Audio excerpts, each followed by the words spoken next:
the Everything But Politics podcast. Welcome back to the Everything But Politics podcast. My name is Merrick Leeser, alongside Ethan and Evan Leeser. And today's an episode I've been excited for over a year now. Honored to welcome David Packouz. David, Thank you. welcome to Everything But Politics. Thank you. Thank you guys for having me on. Good to be with you. I've learned a lot about you in the last couple months. And well, firstly, thank you for inviting us into your beautiful condo here. Thank you. It's absolutely stunning with the views. Yeah. But speaking of the beauty, I want to start with this spectacle behind us. What exactly is this here, and why is it so meaningful? So this is my art masterpiece. Yeah, it is. I do call it myself. This came about, a friend of mine, Melissa Rios, helped me put it together. She did the painting because I'm not a great painter. But the idea for it came about when I moved into the condo, and I had this big blank wall and a big book of CDs that I hadn't listened to in many years because I just didn't own a CD player anymore, as nobody does. And I realized I'm gonna either leave these CDs collecting dust in my closet or throw them out. And you know, these are CDs I built up since I was like a young teenager, and so they had a lot of memories for me, and so I figured turn it into an art piece. And so that's kind of what it came into. And so so behind me you see the moon in the triangle. It's a reference to Dark Side of the Moon, which is by Pink Floyd, one of my favorite bands. There's also a bunch of other like Easter eggs. The notes on the guitar are the opening guitar riff from Shine On You Crazy Diamond, which is That's pretty cool. Yeah, so it goes doon doon doon doon. That's thoughtful. That's the guitar riff that opens that song. We also have, I also was a big Weird Al fan as a kid. And for people who don't know Weird Al, he's like a parody artist. He makes songs, changes the words to famous songs and makes them funny. And so there's Weird Al, one of his albums. I have like all of his albums. And so all around the art piece, there's like little Weird Al's hidden away in other people's like works. So, Very cool. So like right over there, he's just hanging off the Tenacious D album right there. The Nirvana. Yeah, you see him. Yeah, well, that's actually his album. That's because he made an album parodying Nirvana, so that's actually not a hidden one, but that is him. Here he is over here in the Pink Floyd album right there. Oh, you cut those up and put them in? That's exactly. That's so funny. Yeah. Just one piece. Yeah, well, it's 6 pieces that are like bolted I see. together in the back, so I could move it if I move. Too cool, dude. Yeah. Well, Thank you. David, I would love to begin by, I Yeah. know you're a Miami kid, born Yeah. and raised Miami Beach. Not born. I was actually born in St. Louis, but Okay. Midwest but- represent. Yeah, but I only lived there for a few weeks, so I don't know if I could count myself as Midwestern. But actually grew up in Israel. My family's Jewish, so I lived in Jerusalem until I was 8 years old, and then moved to Miami Beach. So since I was 8 years old, which, as far as Miami is concerned, is as close to native as it gets, right, for most people. What led the Packouz family to move to Miami? Well, both my parents are American. Our family's been in the United States about 100 years, originally from Eastern Europe. But my dad grew up in the Pacific Northwest in Portland, Oregon. Okay. And the Pacific Northwest is a very polite culture. And which is kind of the opposite of Israeli culture. If you know anything about Israeli culture, they're very kind of rough around the edges. Okay. And so my dad never really melded with Israeli culture, and so he had an opportunity to move to Miami because he had a bunch of friends here, and Miami was like the one city that didn't make his allergies act up really badly, so he decided to move to Miami Beach. Beautiful. Yeah, Awesome. So Miami Beach, very religious upbringing. yeah, I understand. Orthodox Jewish. Yeah. Okay, so- Which, for people who don't know, that's the people who wear the little caps on the head and Yes. the white button-down shirt, and the ultra-Orthodox have the curls. I wasn't ultra-Orthodox. I was like middle. I wasn't modern Orthodox either, which is the more chill version of that religion. My family was like in the middle. So I grew up in an all-boys school. I didn't talk to a girl who wasn't related to me until I was like 17. So Yeah, it was quite a culture shock. No doubt. So essentially, proper word, conservative. I would say was more than conservative, but Okay. yes. Okay. Yeah. So what then your upbringing from ages 8 to 17? Who, Yeah. if we did this conversation with a young David Packouz, Yeah. who's that kid? Man, well, it depends whether I was 8 or 17. I was definitely different Yeah, people at great. those different points. When I was a young kid, I was a pretty good kid. Well, that depends at what point in my life. I mean, when we moved to Miami, I realized that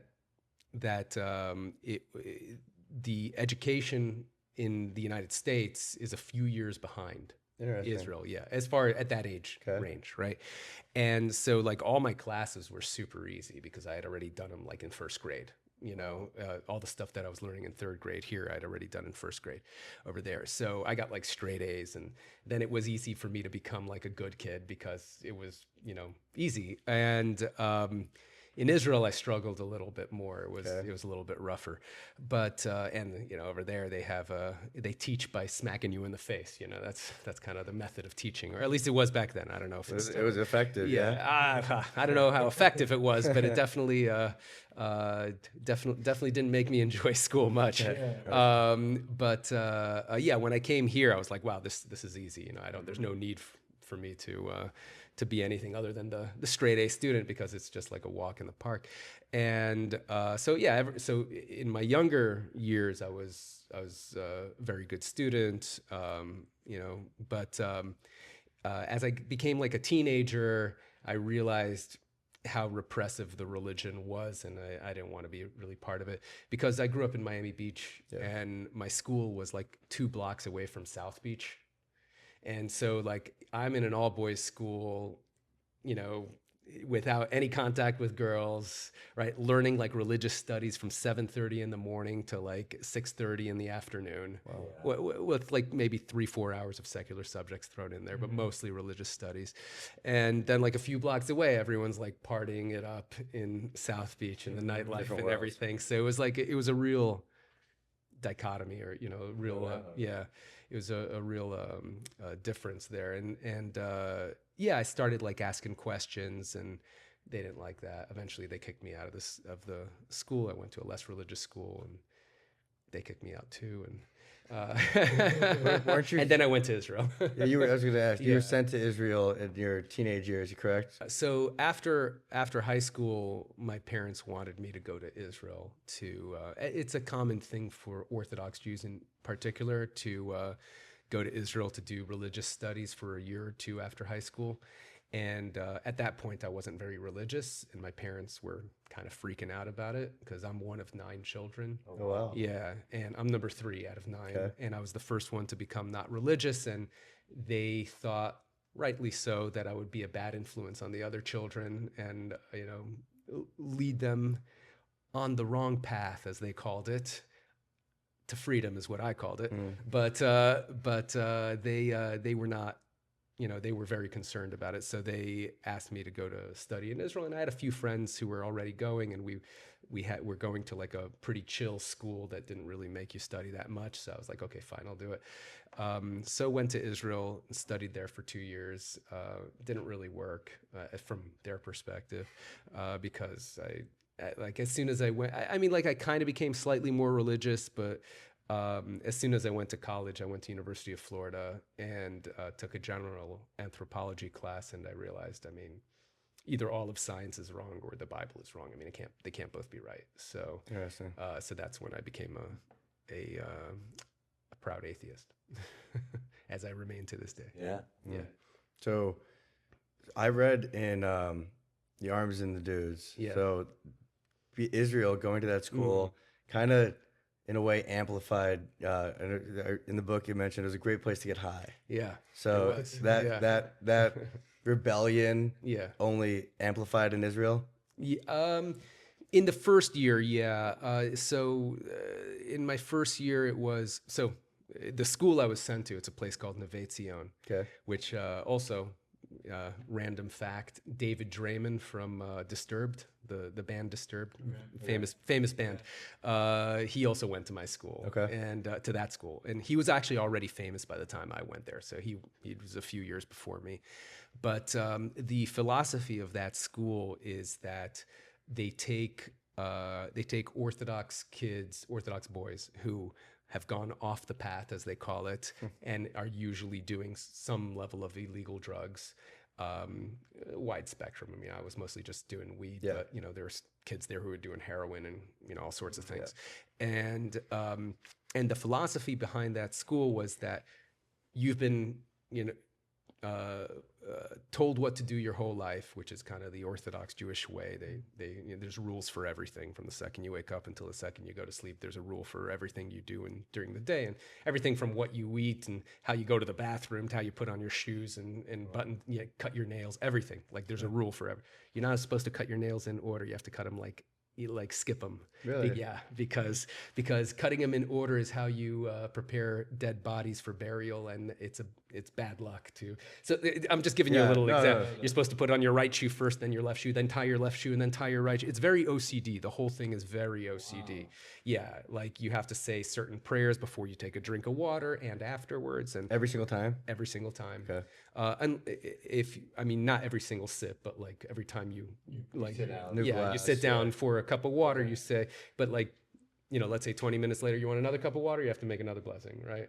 And also there's also the blessing afterwards after you're done. Okay. So, and it's different blessings for different types of food.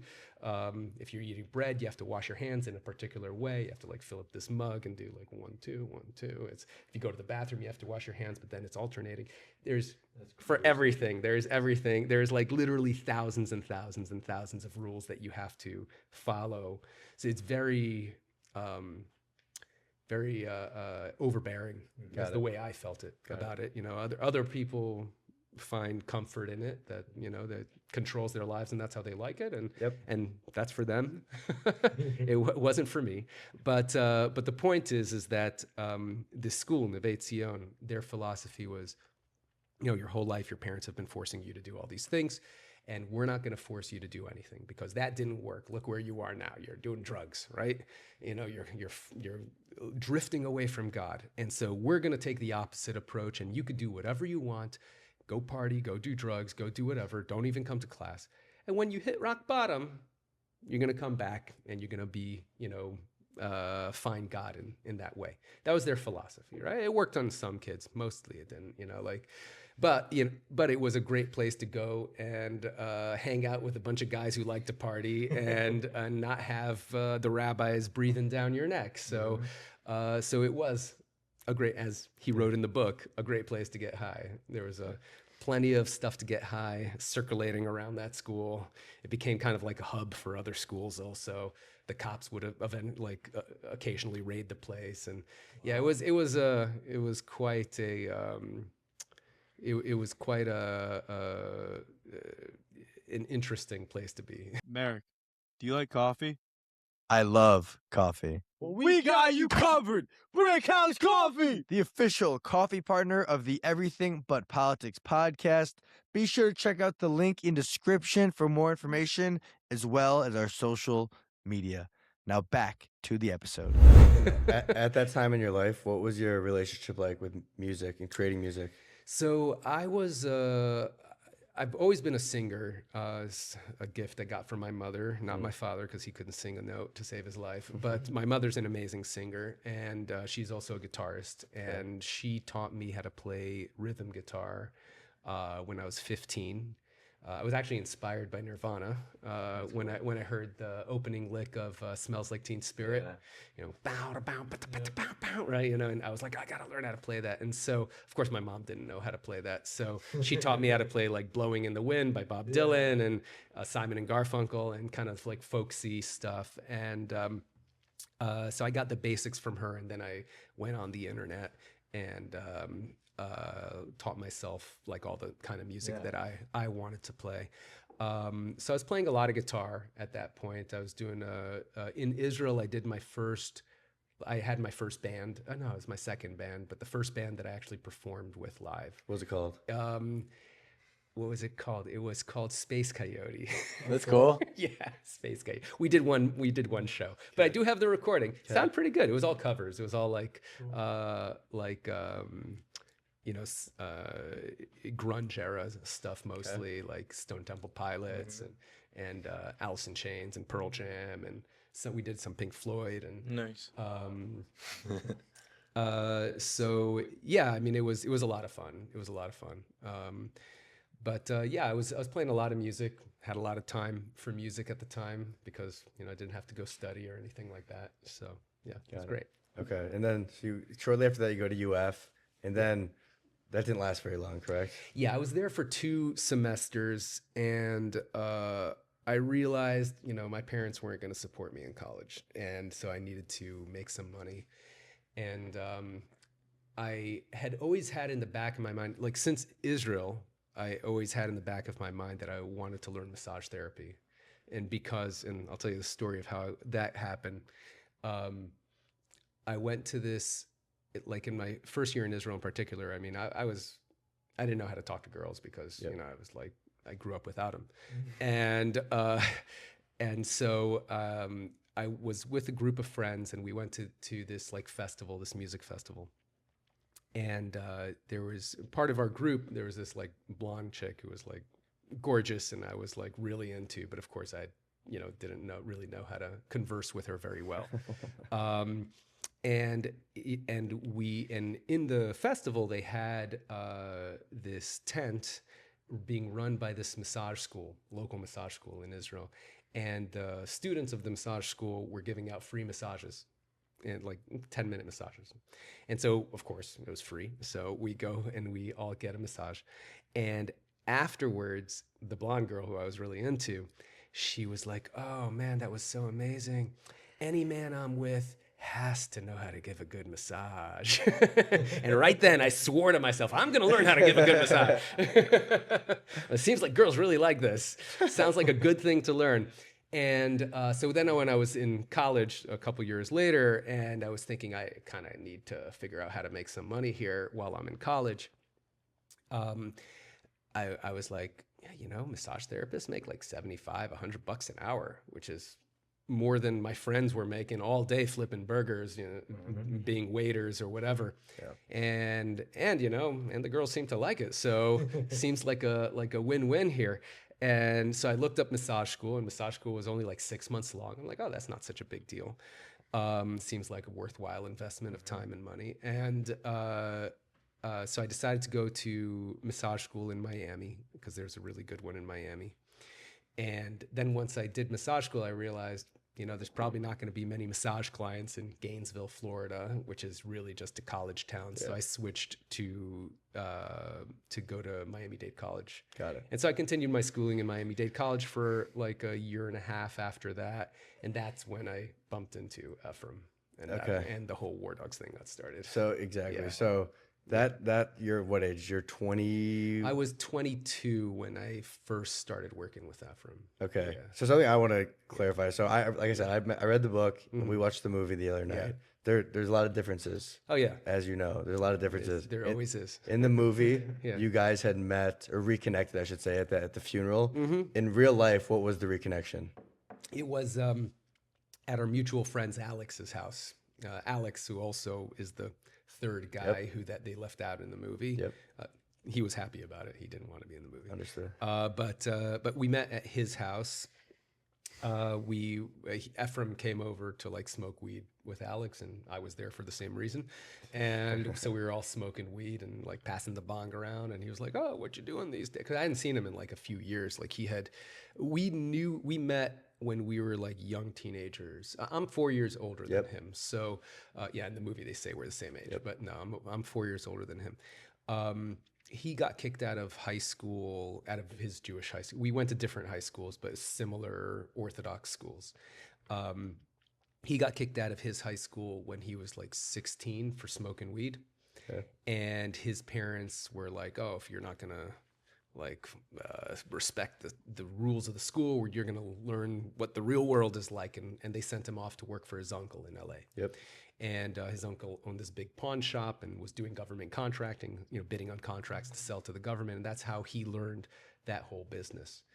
And I think after like 2 years working for his uncle, him and his uncle had a falling out. They each claimed the other screwed the other, you know, and they're both well-known scumbags. So either could be right, maybe both.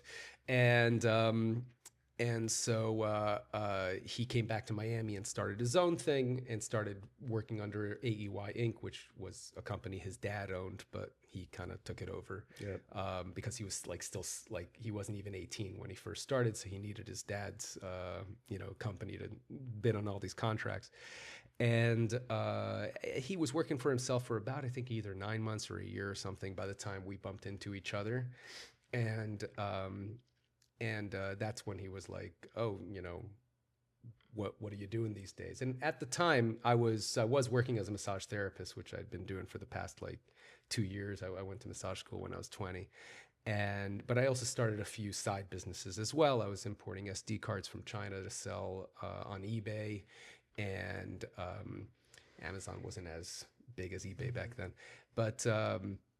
And I also was selling bed sheets and towels to nursing homes and hospitals. So that part is true, but not in the way they portray it in the movie.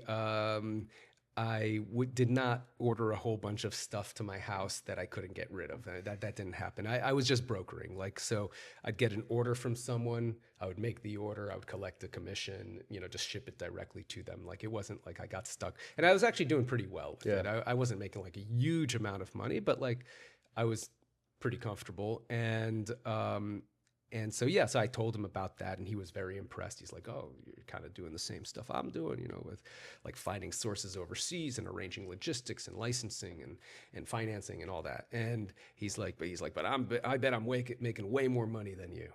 So you should come and work with me. We'll make more money together." And I'm like, "Well, how much you think you're making more money than me? How much money are you making?" You know?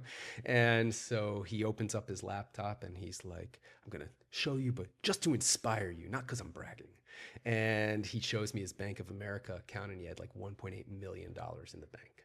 And I knew that was like his money because I knew his family, even though his grandfather is a billionaire. His grandfather is also one of those billionaires that doesn't give anyone anything. Okay. You know, so it kind of runs in the family. Like his grandfather's a well-known scumbag as well. And he's like a slumlord in South Central LA. So you know, maybe it goes with the territory. His grandfather's like one of these old school like Persian guys who like came over from Iran, like when the Shah fell, I think, or I'm not sure his exact history, but yeah, there's a lot of stuff in the media about his grandfather and claims of abuse against his grandmother. Like so a little side story. Okay. His grandmother had 8 children with his grandfather. His mother is one of them, right? And his uncle, who he worked with in LA, is another. Mm-hmm. After 40 years of being married, his grandmother wanted to divorce his grandfather, right? Claims of abuse and everything. And it turns out that he never signed the documents to marry her in the first place. Wow. And so when she asked for alimony, because all her children were now adults, and so she can't get child support, right? She asked for alimony, and he offered her $0. Zero. Even though he was a billionaire, he wanted to give her zero. And so she sued him. I think she sued him for $700 million. It was like the largest alimony lawsuit in history. Wow. And I think they ended up settling or something at a court, I'm sure, for much less than that. But that just gives you an idea of like what kind of person his grandfather is. Quite the sidebar. Yeah. So that's his family, but the rest of his family are actually super nice. Like his father, his siblings, his mother also. Like, you know, I never had any. His mother had the tendency, which is kind of common amongst Jewish mothers, to blame all their children's problems on his friends. You know, so they thought that like we were bad influences on him, even though he was the one, like who was finding all the drugs to bring to us. You know, like so. But she still blamed everything on us. So yeah. So when you began working with AEY, what did that first couple of months look like for you? Like from a day to day, I know you were scanning FedBiz ops daily. Yeah. So what did that look like for you? And then ultimately finding your first deal? So my first deal, he's taught me the system, right? Yep. And for people who don't know, government contracting is how you sell things to the government. So, and the way it works is they post what they want to buy on their official site. Back then, it was called FedBizOps. They changed the name nowadays. It's called sam.gov, like Uncle Sam. Just SAM. sam.gov. Okay. Yeah, you can. It's open to the public. You can go on it yourself and check it out. And there's a search bar, and you could type in ammunition and see all the ammunition they're looking to buy, or food, or clothing, or vehicles, or whatever. Right? The government literally buys everything. They have like a $7 trillion budget altogether, something like that. Yeah. So, which is more than I think the next 10 countries combined as far as like budgets go. It's insane. The United States, people don't realize, especially Americans don't realize, the United States is the richest country that has ever existed in history by far, by a lot. And we spend more than we have as well. So there is just like an enormous amount of money that the government spends, and they buy everything. So when you want to sell to the government, you have to sell through a company. You can't sell through your personal name, right? But it's easy to register a company, and then you have to register your company with the government in order to qualify to bid on contracts. It's a bit of a process, but once you know how to do that, you find the stuff that they are looking to sell, that they are looking to buy, that you think you can source. And this is what I was doing. So at first, Ephraim was specializing in like military stuff because he had already had a bunch of experience with guns and ammo related stuff through his uncle. His uncle sold a lot of guns in his pawn shop. And Ephraim was also just a gun nut in general. He loved guns. Okay. And so he was working on a lot of like military related stuff. And so the idea when I joined him was that I would do something completely different to expand the business. And so I started working on fuel contracts. The idea was, fuel is something they're always using. They're always going to need it. There's an enormous amount of money going in. So if I could just capture a little bit of that, I could make a decent amount of money. And so the first contract I won, I think I worked on the whole thing for about 3 weeks. I believe it was for 40,000 gallons of propane. From where? And I sourced it in the Midwest, and it was delivered to Air Force Base in Wyoming. So it's domestic. Yeah, it was domestic. Okay. Yeah, it was domestic to domestic. So I sourced it from a domestic company, delivered it to the U.S. Air Force. And we were splitting everything 50-50 at that point. I would do all the work, and he would come in at the end and make sure I didn't fuck anything up, and also do some last minute negotiations with everyone because he was really good at that. Yep. And he was so good at it, he negotiated me out of everything. But that was later. And so yeah, at the time we were splitting everything 50-50, and he would bid everything under his company because he was already registered, and we each made about $8,000 from about 3 weeks of work on my end, and that was like my first contract. And so when you first win a government contract, when you're bidding on something, if the contract is under $250,000 in value, then you don't need to prove that you've done this kind of business before. You could win that level up to a $250,000 contract with zero experience. Actually, back then it was 100,000. Now it's $250,000. Okay. But if it's more than that, then you need to prove you've done this kind of business before. So because we had never done any fuel business, I was going for these, a few $100,000 contracts. And the idea was that I would kind of build my way up to start getting multi-million-dollar fuel contracts from there. But after we won that contract, he started asking me to help him with all sorts of stuff on like the military side, and then we just ended up going with the military stuff just because we were just so busy with it. So if he hadn't said that or brought that up, you would have kept your focus on domestic petroleum? I mean, not just domestic, but you would have ventured off. Yeah. I mean, I was bidding on some international contracts as well. It's not particularly that different to deal with. I mean, it is different in the logistics aspect. Yeah, sure. You know, whether you're domestic or international, it could be quite different, a bit more challenging. But as far as the government is concerned and the whole application and the bidding process, it's more or less the same. It's all the same system. Okay. So yeah, if he hadn't asked me to join him and do the military stuff with him, I would have continued and built up the fuel business. So you continue to advance within AUI, and then what was your first arms deal? So the first military stuff that I worked on was actually a contract he had already won, and he had won this contract to supply the U.S. Special Forces with like 130 different like rare gun parts. And it was because the U.S. Special Forces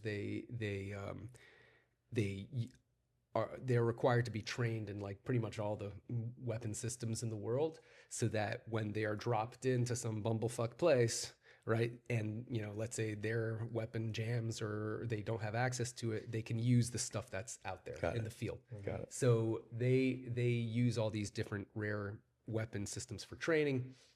And so they needed these kinds of things, and a lot of these things are like rare. So like stuff from like World War II and stuff from the Soviet Union, from Nazi Germany, like old Lugers, that kind of thing, and it was very hard to source this stuff. So he had bid on this contract without actually sourcing it. He just knew that nobody else would want to deal with this contract because it was such a pain in the ass to source. Yeah. And so he bid on it. He's like, you know what? I'll bid. He could bid on it pretty high because probably no one else is bidding on this because it's such a pain in the butt. And he was like, I'll worry about sourcing it later. And so he had a high tolerance for risk. And so he bid on the contract. He won it. And he was like, okay, now I got to source 130 different items, and they're all rare items. So he's like, you know what? This is a job for you. He tells me, he's like, you can access the federal firearms license list from the ATF. You could download it. It's like back then it's probably way more now, but like back then it was like 70 or 80,000 businesses that all had federal firearms licenses that are legally allowed to sell firearms. He's like, here's the spreadsheet. Here's all their phone numbers. Start calling them all. Get their emails, fax machine, whatever it is. See if you could find these items from any of these people. And so I spent like a couple months sourcing all this stuff. Ended up delivering most of it, but not all. Like maybe 70 or 80% of it. Some of it we just couldn't find. And on that one, I made about like 30K. So now you're starting to make some money. Yeah. Okay. So I was like, okay. When you don't deliver on some things in the deal, do they just take that off, whatever the bid was? So yes, so they usually, for these kind of contracts where you're doing, you could do partial deliveries. Mm-hmm.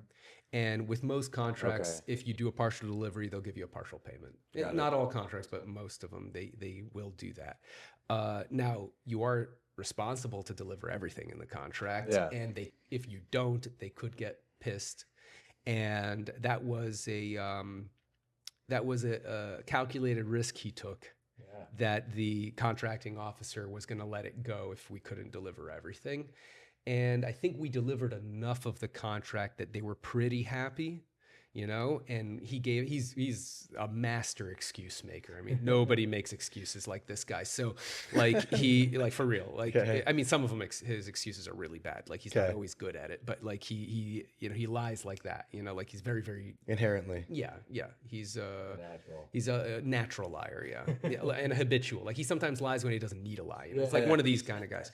And I was gonna say, how real was that story then when he picked up the phone in the movie and started saying his wife was sick? That actually happened exactly. Yeah. The screenwriter pretty much wrote that exactly how it happened. Wow. Yeah. That part is completely true. I saw him do that. That happened in Vegas while we were in Vegas. He was like literally, I could see like he had tears in his eyes. He was like really crying on the phone. About his like kid has cancer and it's going to ruin him. His kid, he can't afford the medical bills and it was really incredible. Wow. And then he hangs up the phone. He's like, this fucking shit, he really just like could switch his mind into like whatever, Like an actor. like he lived it. Like, and that's why I think he was so good at lying, is because he would like almost believe his own bullshit. Yeah. Like he wasn't uncomfortable. You know, most people, when you lie, you're like a little uncomfortable about it. You know, like, you know, you're not supposed to be lying. You know, you have to like look someone in the eye and like lie right to their face. Like, it didn't bother him like even a tiny bit. Got it. So that's why he was so good at it. Yeah, I remember my favorite excuse he made was it was actually for the Beretta deal. So in the movie we go through the triangle of death, and deliver on the Beretta deal and all that. That part is I don't know if I'm skipping ahead a little too much, but so the triangle of death scene actually was true, but it didn't happen to us. It actually happened to Stephen Chin, the screenwriter of the War Dogs screenplay, the original screenwriter. They had another screenwriter who came on later, but. Stephen Chin, who's this like American Asian guy, he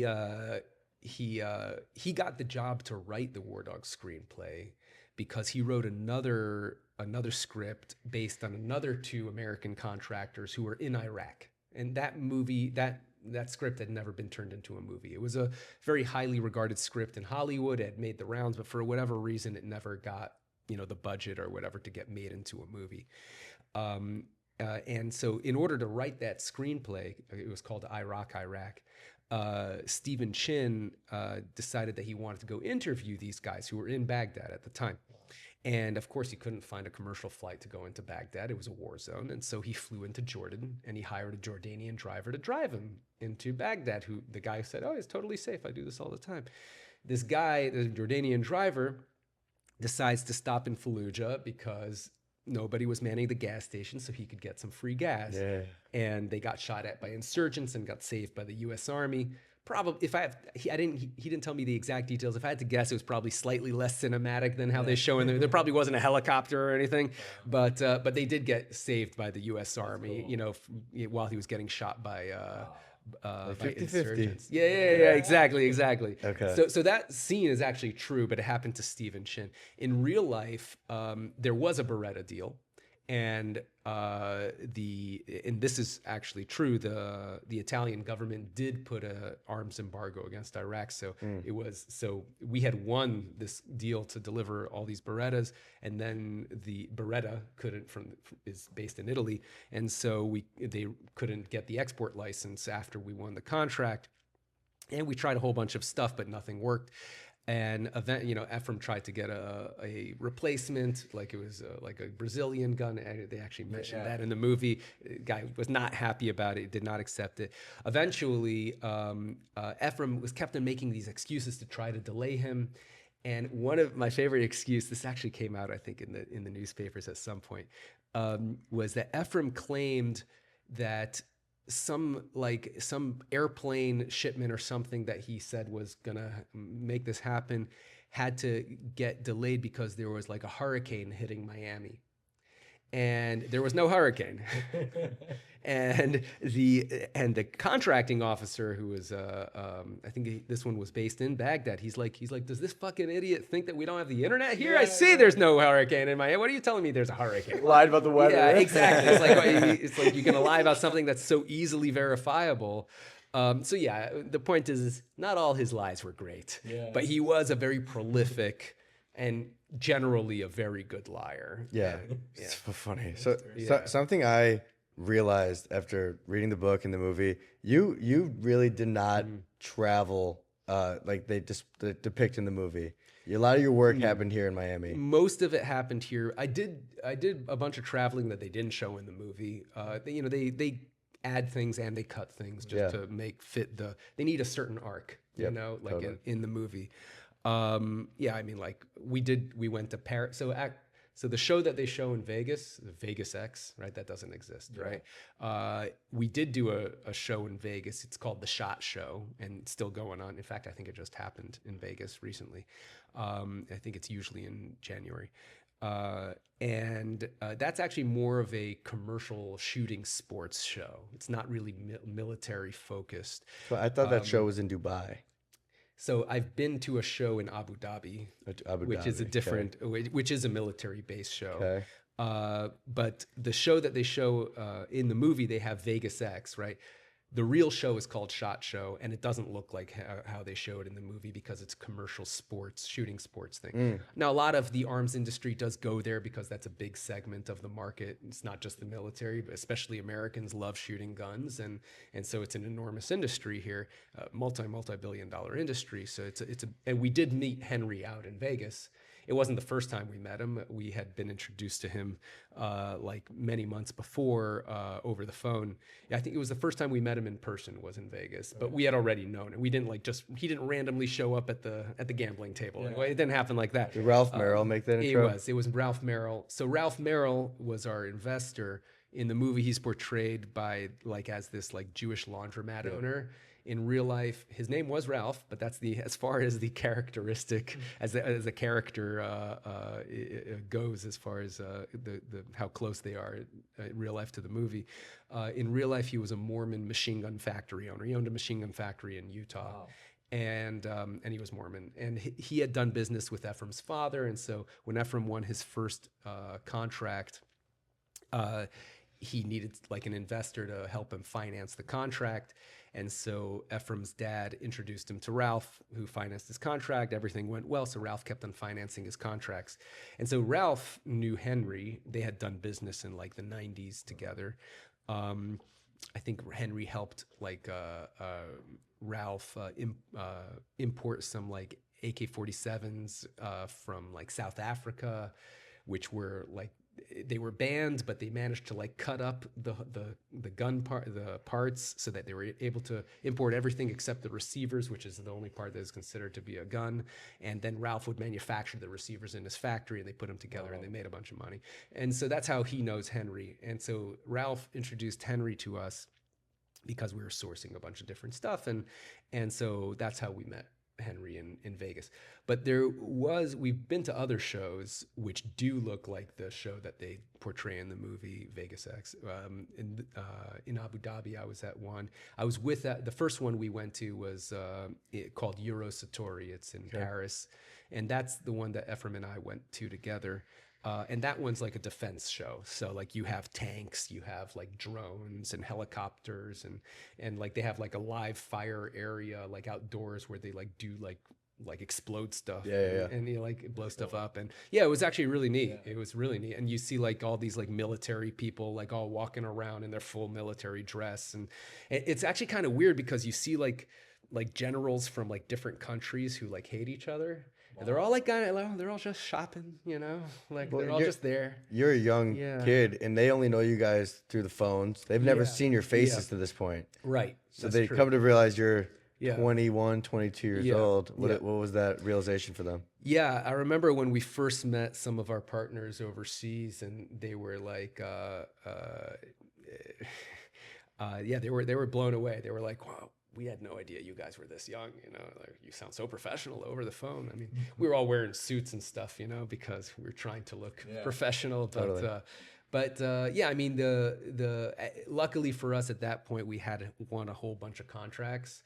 So we didn't really have to prove ourselves, especially to the people who already knew us. But, anyone new, we had like copies of contracts that we had won in our suitcase, in our briefcase. Yeah. And like, if we wanted them to take us seriously, they're like, look, this is the company, this is what we've won, these are active contracts, you want to do business or what, and at that point, everyone just saw the money. They didn't really care.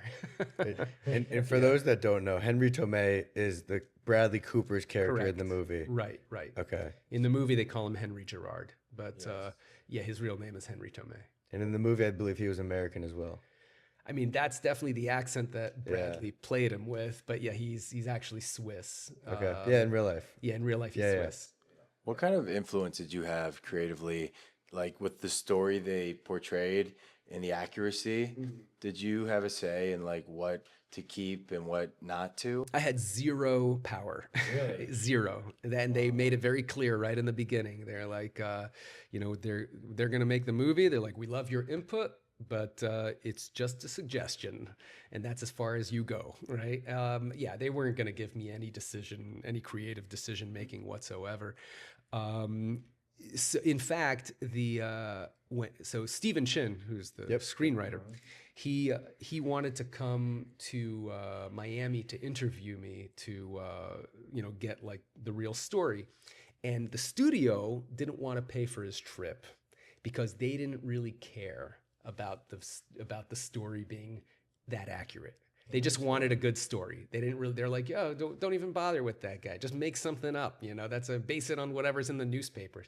And Steven was like, no, I actually want to write a good script here. And so he went on his own dime, to his credit, to Miami, and we spent like a week together. And like he interviewed me for a whole bunch of hours every day and recorded everything. And the first version of the script was based on those interviews. And then Todd Phillips, the director, got a different screenwriter named Jason Smilovic, and they like rewrote it like 10 times like over the next year. And it's actually really interesting because every few months they would send me a version of the script just to get my input. And so I would see the script evolve, and it became less and less like the actual story and more like a real Hollywood movie, like that entire process. It was a really interesting thing to see kind of the evolution of it. And I personally think they cut out a lot of stuff that was really good. Yeah. Like what? I was gonna ask that. So there's a few. It's funny because there's a few lines that they cut from the movie that I thought were good. Like there's this one. There's the part where Jonah Hill, says to Miles Teller, he's like, oh, pack up your bags, we're going to Jordan. And in the one of the scripts that they changed, Miles is like, he's like, why do we got to go to Jordan? And Jonah says, because we're international arms dealers, bro. International. And I was like, oh, that would have been a meme right there, He would be like, international, like that would have been totally a meme, and they just cut that. And I was like, oh, that was such a good line, Dude, that's funny. Yeah. Is there anything that was true that they cut that you wish they would have kept? Is there anything that was true? Nothing that I could think of that like I was like, oh, I really wish. I mean, look, they added a bunch of stuff that wasn't true that I think, I understand why they did it, but I don't think it made me look in the best light. One thing that particularly comes to mind was that they had, the whole thing where my character is like lying to my girlfriend, about being an arms dealer and all that stuff, and they completely made that up. I mean, like in real life, my girlfriend at the time, she was completely aware of everything I was doing. She was very supportive. She was, in fact, she was like, I remember when, because we had a baby together. And that part is true too. And shortly after my daughter was born, and this was shortly after I found out she was pregnant, and we were going to go to the first major trade show, and she goes to me, she's like, you better go there and sell lots of guns because you have a kid on the way, so you go sell lots of guns. That's what she told me. And so so not only was she aware, but she was quite supportive. All she cared was that I was making money. I mean, that's really all she cared about. But I understand why they changed it in the movie, because they needed some relationship drama, and for the way it was put to me was, I think Stephen Chin is the one who told me this. He's like, look, when you're writing a Hollywood movie for a broad audience and you're trying to appeal to a large audience, not just a niche thing, then you need to appeal to different segments of the audience, right? And this is going to be about guns and business, and so it's probably going to be very male focused. There's going to be a lot of guys who are going to drag their girlfriends to the theater, right? And these girls are going to hate that movie unless we give them some relationship drama, because they love the relationship drama. So you got to put some relationship drama to keep the girls happy. Smart. So smart. So they wrote it. They completely made it up and wrote it in. And the same thing with the Triangle of Death. Like the director was like, we need some action in this movie. Why don't you put your story in there? So you learned a lot about a different business. 100%. So I want to go back to real life, shift back to what actually happened. So you have all this momentum, Yeah. AU and AUI. I feel like you can't lose, like never gonna die kind of energy. Then the Afghan deal comes to be. Talk to us through how that came to fruition, and then what followed. Right. So I remember when we first found out about it.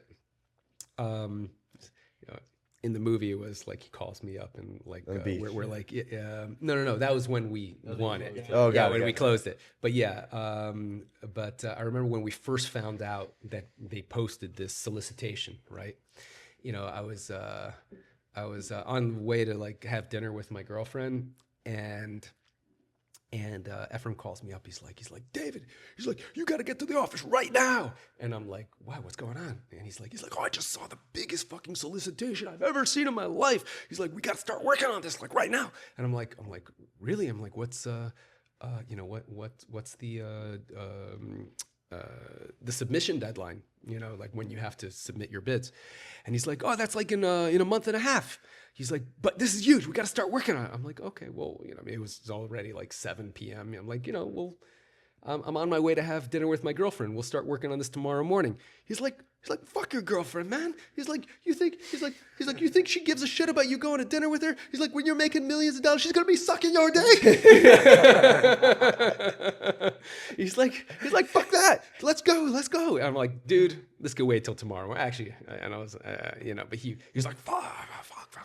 He was furious, But yeah, we ended up so for that contract, he told me, he's like, look, I've got 5 solid connections. So what the contract was for munitions, and it was all Warsaw Pact munitions, which is stuff that was manufactured by the former Soviet Union, which is different from what NATO uses, the United States and Europe.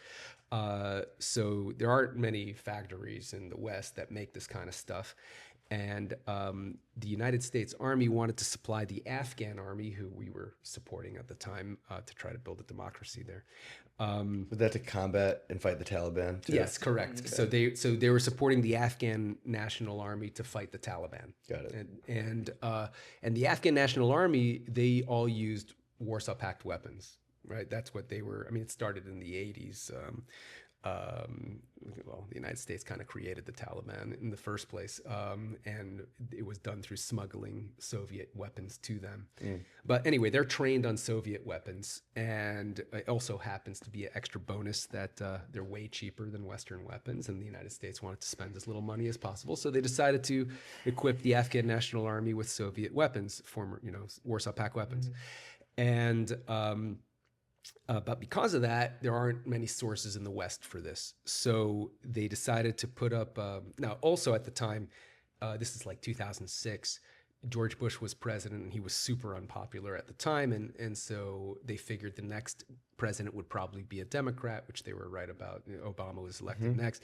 But they also thought that the Democrats, who were always screaming against the war, would pull out of Afghanistan and leave the Afghanis hanging. Meaning the Taliban would then take over. Yeah, and that's what they were that George Bush was worried about. Okay. So, which did happen, right? But took until 2020, I think it was, or 2021, until Biden eventually completed the pullout. But the idea in the Bush administration was that they were going to arm the Afghans to the teeth so they could fight off the Taliban even if the United States left. And didn't end up working out like that, but that was the idea at the time. So they put out this solicitation for munitions for like the next 30 years was their estimation, to arm the Afghanis for the next 30 years. So that's why it was so enormous, and it was like 30 different types of munitions, everything from like pistol ammo to tank rounds, anti-aircraft rounds, etc. And it was all like Warsaw Pact. So Ephraim had already delivered some of these types of munitions to Iraq, because the Iraqis were also using Warsaw Pact stuff. Who were the Iraqis fighting at the time? Other Iraqis. Okay. Yeah, Iraq kind of descended into a civil war after the United States. Yeah, it's a pretty bad civil war. Okay. Went on for a very long time. It's still kind of going on. But there's a lot of different factions in Iraq, and Saddam Hussein kind of dominated all of them, and then when we took him out, they just all went back to fighting. Got it. And so there was an official faction that the United States backed, and it pretty much what the United States decided. They did a whole debathification, I think is what, I don't know how to pronounce it, but it's debathification. Baath is the Baath, was the party of Saddam Hussein. And so when they removed Saddam Hussein from power, they decided to remove all the people from his party from power when they decided Entirely. to the entire party, which kind of screwed up the whole country because they were the ones who knew how to run the country, right? Okay. So he kind of removed all the civil servants and even the people who weren't particularly political. They were just working in their government jobs, but they just got rid of everyone, which kind When of you say removed, they were just killed. Is what- no, just they fired them. They didn't like kill them. No, they just fired them. You know, like when the United States took over the country, they're like, you guys are all fired. We're going to build our own government. And you know, because they just fired all the people who knew everything about how to run the country, they had a lot of trouble building up a new government.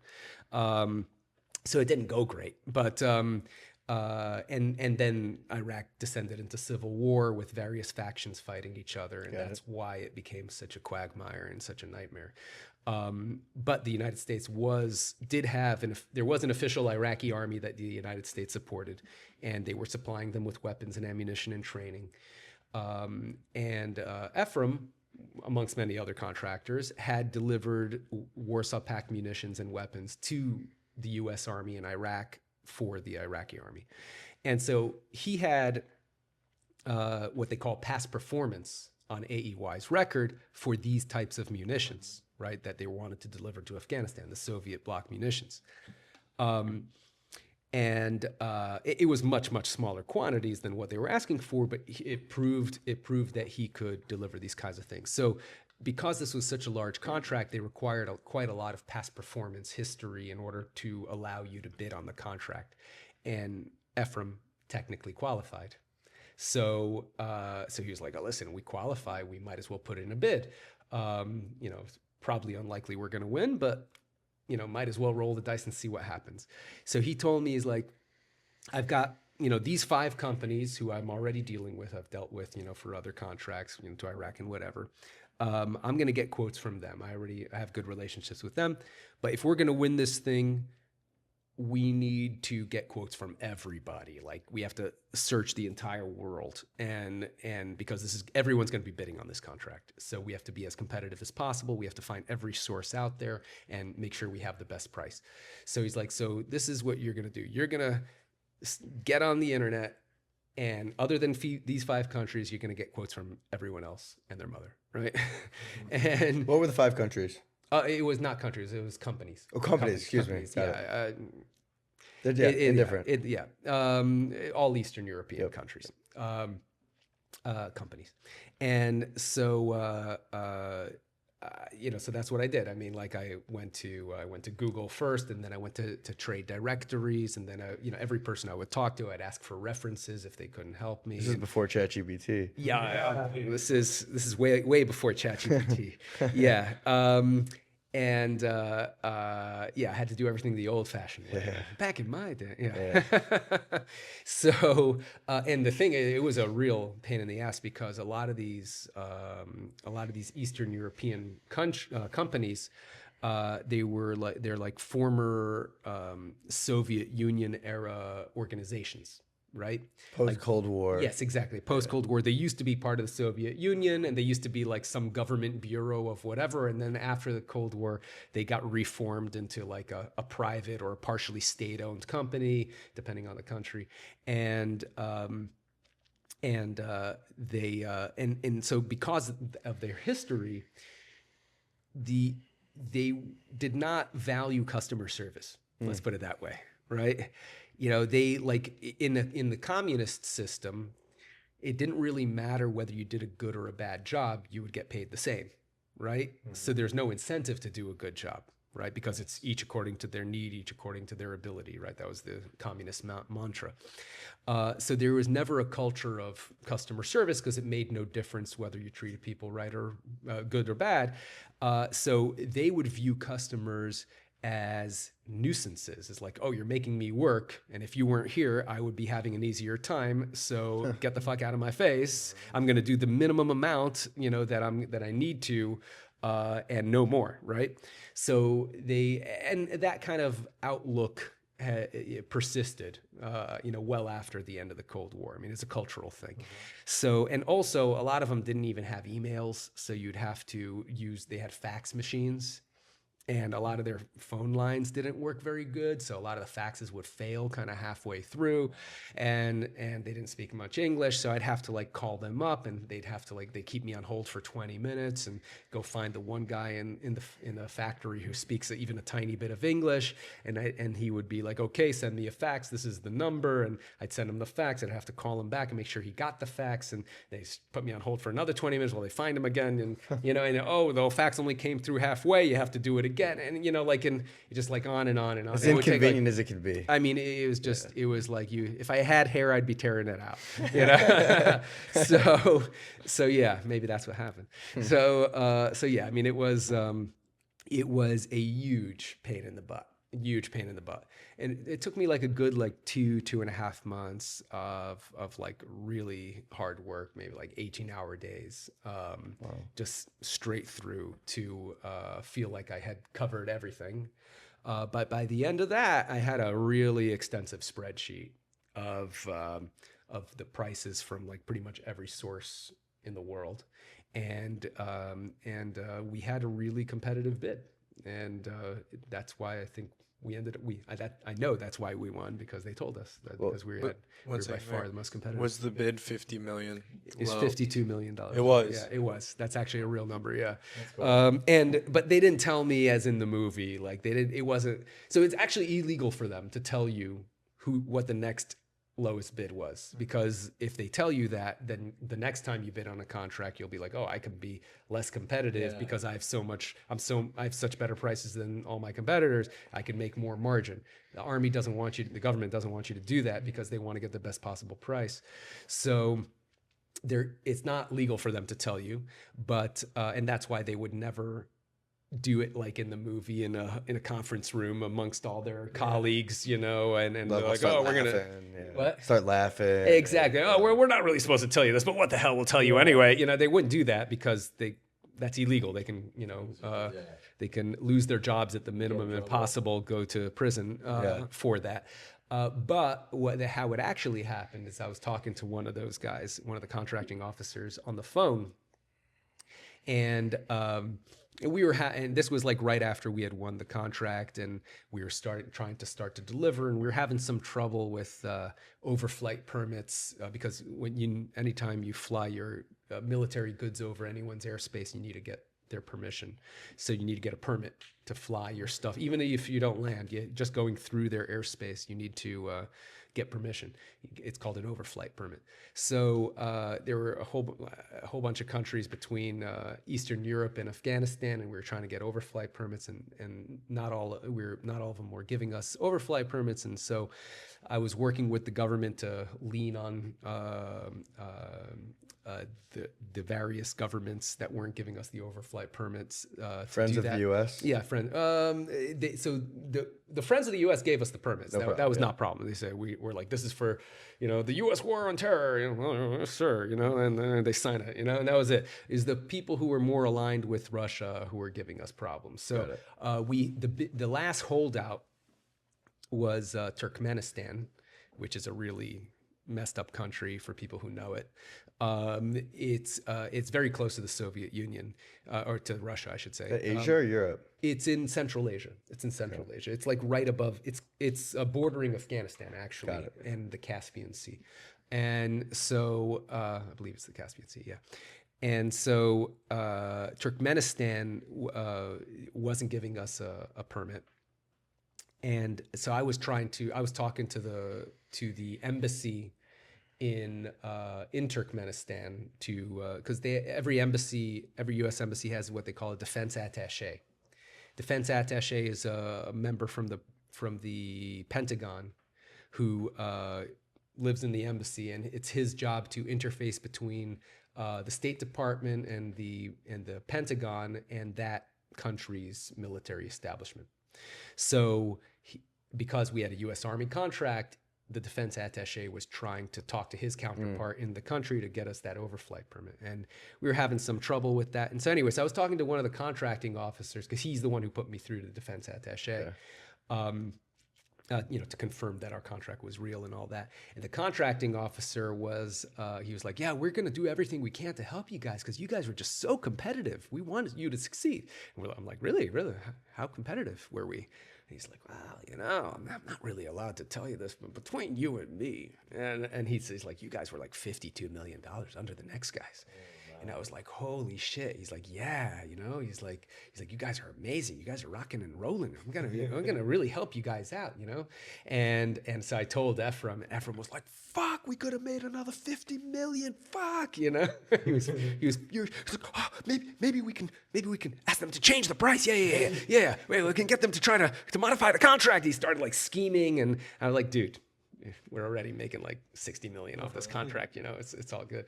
But he knew he couldn't change it. But one interesting thing with Turkmenistan, they refused to give us the license. Eventually I realized that Turkmenistan has their own national airline and they run cargo services. So I asked them for a quote to transport our goods. And then and they actually were surprisingly competitive. And as soon as we signed the contract with them to do the transportation, they got the overflight permit from the government. So it was all about the money. That's what they cared about. And they did a few flights. And actually, they didn't do that many flights for us. I think like maybe 5 or 6. And then Putin visited Turkmenistan on like a state visit. And then they refused to fly for us again. Right after that, they didn't say why. Yeah, maybe. So originally, so we know that the Russians were really pissed at us. I mean, not at us, but at the U.S. Army, because originally the U.S. Army was going to go directly to the Russians for the entire contract, and they sent a request for quote to the Russians, who thought it was like a joke because they thought there were just too many zeros in these numbers because it was just such a large quantity, and they had to like confirm it through official channels. No, this is a real request, and the Russians got real excited that they're going to do all this business, and then like before they could sign the contract, the Russians ended up selling some like nuclear technology to Iran, and that got them placed on a blacklist by the State Department. So it was now illegal for the U.S. Army to buy that stuff from the Russians. Wow. And that's why they had to put it out for open bid, and that's how we won the contract. So the Russians felt like we stole their contract. And they were looking for like any way, we assumed they were looking for any way to kind of make us fail so that the U.S. Army would come crawling, begging the Russians to help them out. And so that's why we think that Putin interfered with our contract in Turkmenistan. Yeah. The geopolitics are crazy. Yeah. It's a huge nightmare, but yeah. Okay. Yeah. So then you obviously obtained the deal. Yeah. 52 million short. Yeah. What does the next step look like in terms of fulfilling that contract? So the way they do it is they give you it was a $298 million contract, but they don't give it to you all at once, right? So they give it to you in what they call task orders, which is like, they're like, okay, this is the base contract and it's going to run over the next 2 years, but here's the actual order against that, right? So the first task order, which was the only one they were required to give us legally, was only like $600K. And we were like, we were thinking, oh shit, are they like not going to give us anything unless we deliver this first? Because this isn't even a full aircraft load. We're going to lose a lot of money if we just deliver $600K worth of product. Because we had quoted the prices based on $300 million worth of product, which were hundreds of aircraft loads. And because we had to do this transportation by air, a big component of the cost was the air freight, which varies greatly depending on how many flights you book, right? You get very big discounts if you book in bulk. So we're like, if we're going to book just one flight, we can't do this. It's not even going to fill up the aircraft. So we thought we were like, oh, we're going to be fucked. We're like freaking out, trying to figure out all these ways of delivering this tiny little amount that they order from us, still at a profit. But then and then I think it was like a week and a half later, they gave us a $50 million order. And we're like, okay, we're good. So they were just like waiting for the money to clear in their accounts and stuff. And then we started, and then as soon as we got that, Ephraim started calling up all the people who had given us their prices that he had already negotiated down in order to win the contract, and he started negotiating them down even further. He's like, guys, we got the contract. You want to do business? I'm going to need a better price because those guys are giving me a better price. And he loved, one of his big tactics he loved to do was he'd love to like fake documents. And so like he would take like a quote from one company and change the numbers on that quote and then send it to another company and say, look, this company's giving me a better price. You got to match, you got to beat these guys. And then he would take that and do the same thing to the other guys. And so like to try to negotiate them all down. Now, the smart ones knew that he was doing this. Like I remember he tried to do this shit with the Albanians, and like he showed them some like doctored documents, and they're like, don't show me your doctored documents. Like they knew like right away, that he was full of shit. Maybe it worked on some people, but a lot of people knew that's what he did. That's, a lot of Fugaz behavior there. So going forward then, did Henry Tomei introduce you guys to the Albanians? Yeah. So our Albanian connection was through Henry. Henry was very close, according to him, to the Albanian prime minister's son. Yeah, that was. Yeah, and that's how we got a quote from Henry it was the AK-47 and also the PKM machine gun ammo. It was by far the best quote of anything we had gotten. And there was the reason for that was at the time Albania was trying to join NATO. Yeah. And NATO's requirement was that they get rid of all their old ammo, with all their Soviet era ammo, which is not compatible with NATO standard. So they were going to have to pay money to destroy it. And so they were willing to take pretty much any amount of money that we would be willing to pay for it because, they make money instead of losing money. And so Henry got us, this connection, and everything was going through Henry. Like we would pay Henry and he would pay the Albanians. And we assume he was like paying off the politicians, but we don't know, right? Because how did he get that deal? He says he's close to the Albanian prime minister's son. What does that mean? Who's getting kickbacks? We don't know. We don't want to know. It would be illegal for us to know anyway. If we had known that our money was bribing politicians, that's a crime. Yeah. So I guess it was for our own benefit that Henry didn't tell us. Yeah. Was he actually on a terrorist watch list? So he wasn't on a terrorist watch list as far as I know. He was investigated by Amnesty International though for I think it was for supplying munitions to some African warlords somewhere. And but from my understanding of it was that nothing was ever proven. He was just suspected of doing these things, and Amnesty International like kind of put him on their watch list of like, you got to watch this guy. He might be doing stuff here and there, but I don't think they were able to prove it. And it definitely was not illegal for us to do business with him because when we submitted the proposal for the contract, one of the requirements that the government had us do was to list all of our sources. This is something only the government can do for this kind of thing, right? And so we listed all the places we were going to buy, we were going to source all the ammo, and we listed his company and his name as one of them. And they looked at that and they signed off on it. So they knew that we were buying it from him. It wasn't like we were hiding it. So I don't think he was definitely not on a banned list, and it wasn't on a blacklist like the Russians were. But he was suspected of doing things, I should say, by Amnesty International, which is not the government. They're a non-profit, I think not NGO or something like that. But yeah, they as far as I know, they were not, that nothing has ever been proven. Henry gets away with everything. He's been doing this since he was like 18 years old. And how old would he be now? I mean, back then he was like, I think in his 40s. So that was like almost 20 years ago. So now he's in his 60s now, yeah. So now 20 years later, have you ever done any federal contracts since?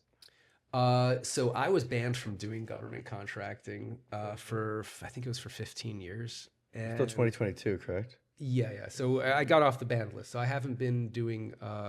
So I could do government contracting now, but in that time period, I got into a whole bunch of other businesses, which I'd be happy to talk about. Yeah. And so I kind of got out of federal contracting directly myself, but through War Dogs Academy, I help other people do it. So you teach them Yes. how to do it legally, Yes. and walk us through what that process is like. Of War Dogs War Academy. Dogs Academy, Okay. yeah. So I'll tell you guys the origin story Yeah. of War Dogs Academy. This actually happened relatively recently. It's, I would say, my newest business. Okay. That's kind of why I'm doing the whole podcast circuit.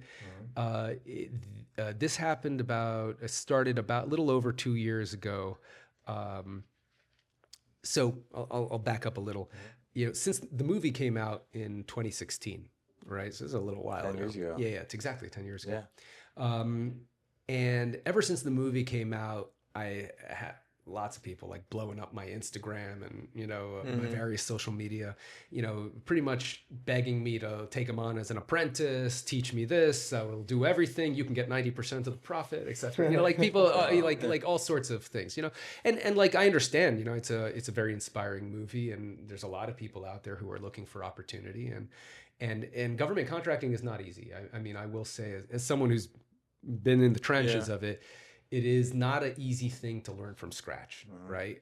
Because there's like most things with the government, it's complicated, and they make it a lot more complicated than it needs to be, and there's a lot of like details that if you mess up on that one thing, your whole proposal is invalidated, and all the work that you did is now for nothing. Good luck next time. Like that's kind of how they work. So I had a lot of people asking me to teach them how to do this, but at the time I was banned from doing it myself, and I was so burned from the whole experience, and I was doing really well with my other businesses, my music business, Singular Sound, and so I was like, what, I'm not in that world anymore. And like what I would do when people would contact me, I would be like, yeah, here's a link to one of the government's getting started guides. Good luck, And then about 2.5 years ago, these two guys contacted me, and they're like, hey, just wanted you to know that when we were 21 years old when the movie came out, and we were dead broke at the time, and we were so inspired that we decided to get into it ourselves, and it took us a few years of a lot of trial and error, but eventually we taught ourselves how to do government contracting, and we ended up specializing in laundry services, of all things, not weapons or anything like that. But they ended up winning a few multi-million-dollar laundry services contracts, and now they're making millions, these guys. And they're like, it was all thanks to War Dogs. It was a huge inspiration for us, and we just wanted to reach out and say thank you. And I'm like, wow, that's actually kind of impressive. I mean, it's awesome that you were inspired by War Dogs, but like pretty impressive that you were able to teach yourself how to do it, because I mean, I learned it from Ephraim. Ephraim learned it from his uncle. I don't know where his uncle learned it from, but whoever he learned it from, he doesn't do very well with it, from what I hear. So I told him, I'm like, it's interesting because a lot of people are contacting me wanting to learn how to do this. You guys are doing, I haven't done it in a few years, so I don't know if I'm most up to date, but you guys are taught yourself how to do it, and you have multi-million-dollar active contracts. So why don't we start something to actually teach people how to do this? And they were like immediately in. And people, one thing people are like, well, why would you teach people how to do it if you're making, wouldn't you want to keep the contracts to yourself? And as they knew, what people don't realize is that the government puts out 30,000 new contracts every single day. Oh, really? 30,000. Yeah, it's insane. Miscellaneous, just everything. Just enough for everyone. everything under the sun. Like, there's food, there's real estate services, there's one of our students in War Dogs Academy. By the way, so far, I think we're between, I don't know the exact number currently, but it's above 300 students have reported to us that they've won contracts. That's amazing. Badass. Yeah. And the average contract win, I think, is like $13,000 in profit. It's like Nice. 88,000 That's in great. total, 13,000 in profit. So our average student makes 13 grand on their first, and that's just the first contract. You know, that's usually the smallest one, and then you go from there. So we've had over 300 students who've successfully won contracts through our program so far. So it's going really, really, yeah. And some of them have become millionaires. Yeah, Really? Is it yeah, all yeah. remotely, like all online, or do you? So we have the whole thing online, and the way it's structured is we have the initial course, which is about 18-20 hours of material. You know, like it's like mostly videos, but we have written portions as well, and we try to do it in both formats because some people like written, some people like video, and so the initial course is about 18 hours, and some people, you know, do an hour a day. Some people just binge it all in 1 or 2 days.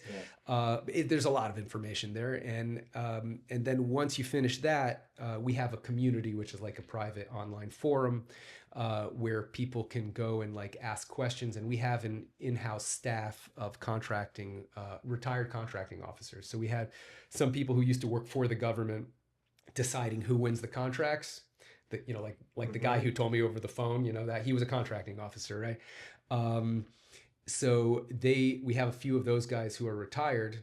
It's actually two ladies, not guys, but you know, who are retired, and now they work for us, and they are in the forum in our community who are answering questions. So if there's anything you don't understand, you could like book private time with them, and you can get them to review your proposal to make sure you're not fucking up. We also have group meetings every week so that you can hear the kinds of questions other students are asking, and this component has our students told us was absolutely critical to taking that initial course material and actually applying it to the real world. Yeah. Because it's very different. I mean, as anyone, you know, who goes to college or learns any education will tell you, it's very different learning something in the classroom and actually using it. And the same thing with government contracting. You could learn everything all day, but then you actually have to put it into use. And that's where most people fail, you know, actually trying to apply it. And that's why we created the community and that support system, because we knew that the more successful our students are, the more successful we're going to be. Yeah. So we wanted to make sure that people could actually do that, and that's been an enormous source of the ones who actually go all the way. Is they spend a lot of time in the community. They go to all the group meetings. They shoot the shit with other students, and some of them have made like business partnerships through it. That's and good. Yeah. Would things like that come to be because of the movie that came out 10 years ago? What do you think your life would be like if that movie never released? Who knows, man? It's You'd still be doing singular sound and things of that nature? I mean, it's hard to say because, well, I mean, it depends on where the timeline shifts, right? Because singular sound, I had the idea for my first invention with singular sound while I was under house arrest from the War Dog story. Interesting. So if that had never happened, I don't know if I would have thought of that. Were you here? What? Were you here? In this apartment? While under house arrest? No. I was at the time. I wasn't nearly as nice of an apartment as this one. Back then, I was living in this tiny little apartment in Little Havana with my ex-wife and daughter at the time. Yeah. Got it. Wow, it's crazy. 10 years goes by fast, huh? Yeah, man. Yeah. What was the initial conception of singular sound? So I'll tell you how that happened.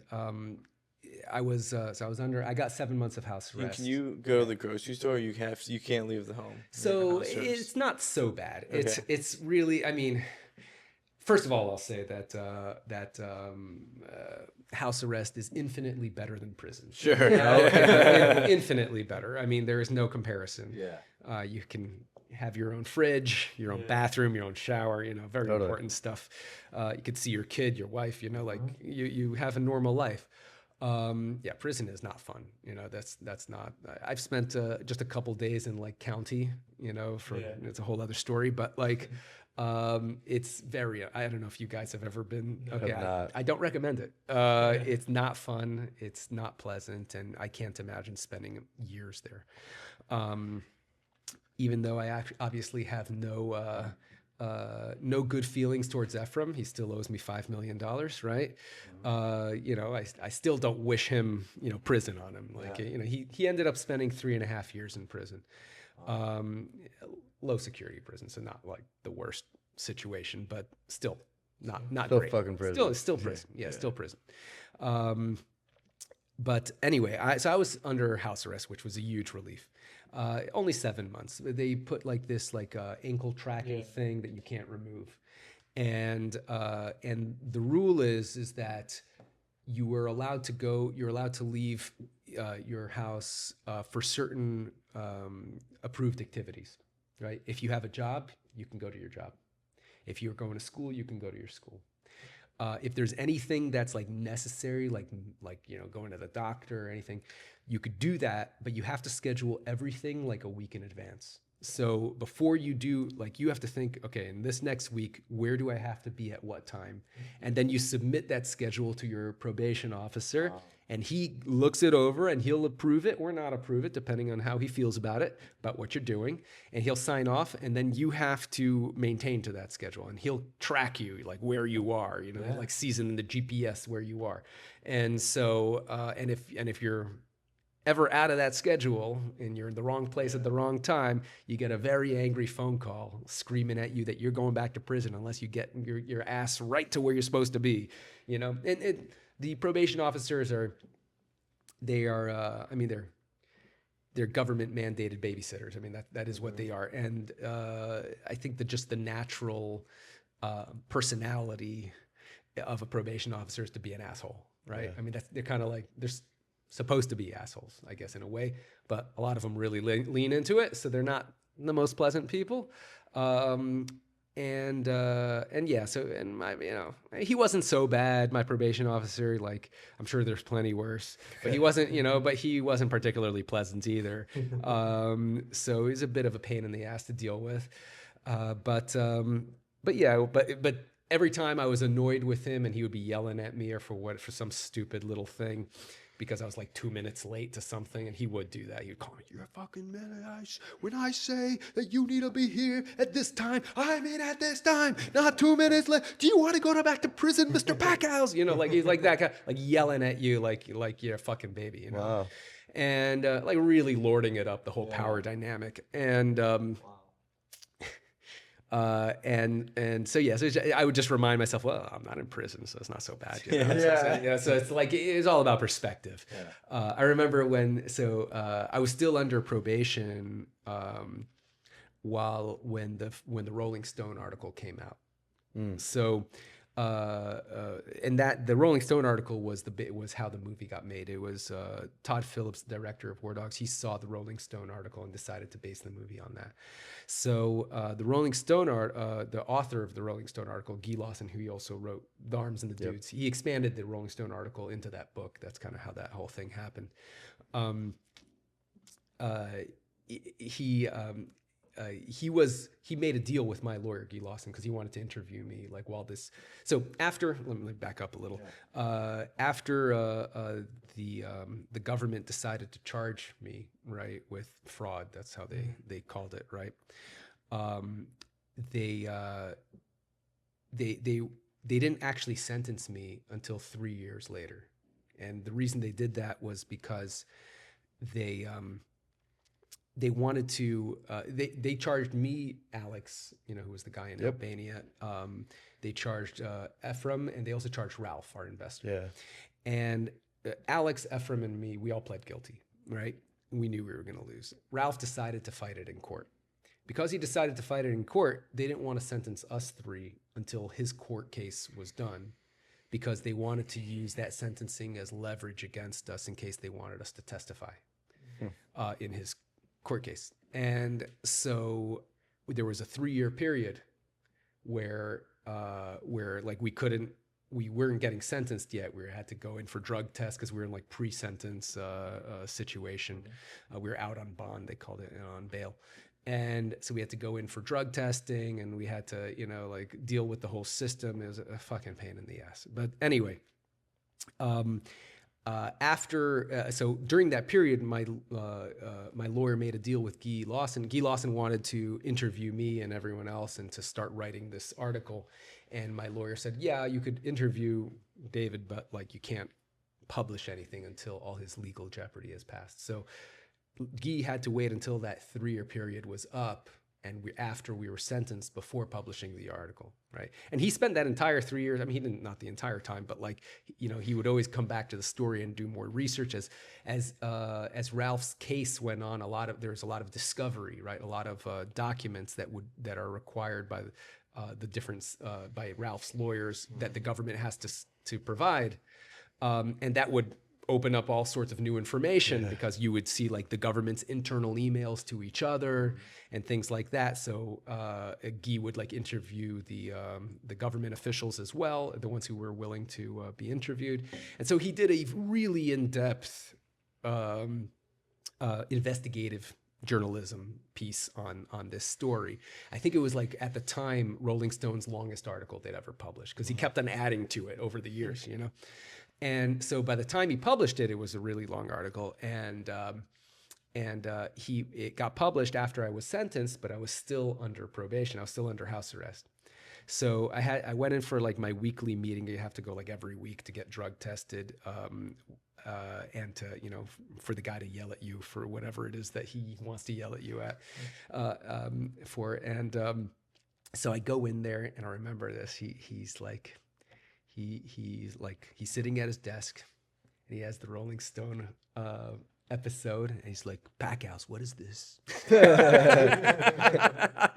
And I'm like, "Oh, that looks like an article, you know, about our story." He's like, "Yeah." He's like, "So let me ask you something. When you're done with this probation thing, are you going to tell all the press how we do things around here?" He was scared.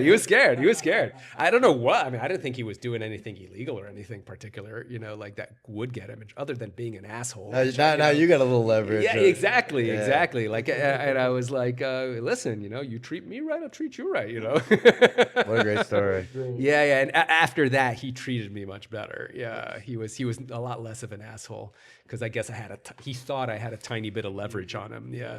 That's How long after the Rolling Stone article did the movie come out? So the Rolling Stone article came out in, I think it was 2011. And 5 years. yeah. So Todd Phillips optioned the article. That's what they call it, option, right? They give you like, or actually they gave Guy Lawson like 20 grand or something, and they're like, you know, we have the option to make a movie out of this in the next like 3 years or something. And if we don't, in the next 3 years, they also put in the contract, we have an option to renew the option, like another 20 grand or 30 grand or whatever, for another 3 years. And if we actually start production, then you get like, you know, 200-300 grand or something like that. That was like their deal. And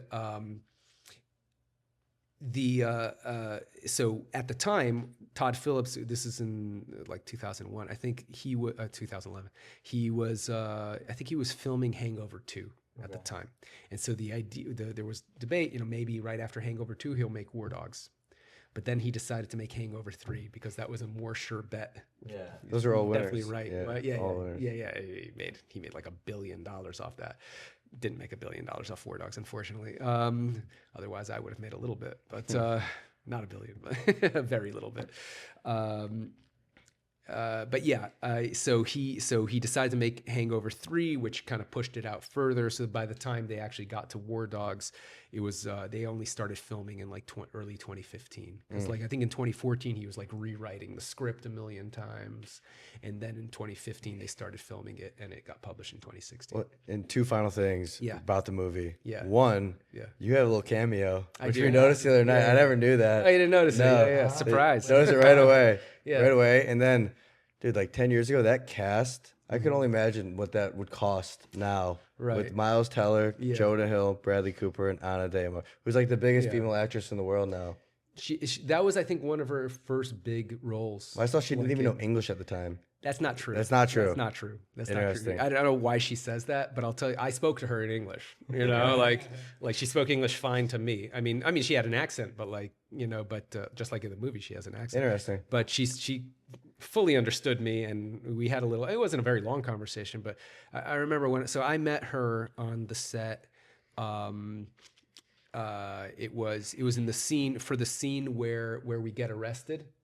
at the end of the movie where elevator? like it was right after the elevator where they're like walking us to like you know they put us in the cars and then they drive away and you see her with the stroller and she's like you know like you know like looking all heartbroken and stuff. So I was there. That was in South Beach that they filmed that scene. So I was there. I got invited to go on the set by Todd and so I met Anna de Armas, who, by the way, looks just as good looking in person. You know, beautiful. She's gorgeous. She's really gorgeous.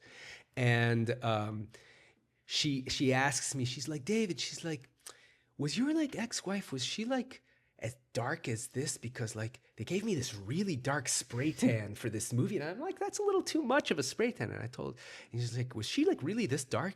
And I told her, I'm like, look, my ex-wife was half African. She's a little darker than you are now. So don't worry about it. She's like, oh, you know, she was like a little taken aback. She had no idea who she was playing. I mean, the real person. But then again, almost nobody knows what my ex-wife really looks like. I see a lot of people Googling it, like to try to find what she really looks like. Because if you type in David Packouz, it says David Packouz's wife. You know, like the suggestion. Yeah. You know, so people are like wonder what my ex-wife looks like, but they don't realize that if you go to my YouTube channel, you could find. They gave you a pretty good wife, though. Yeah. You know, no complaints. You know, no complaints. I would have traded her.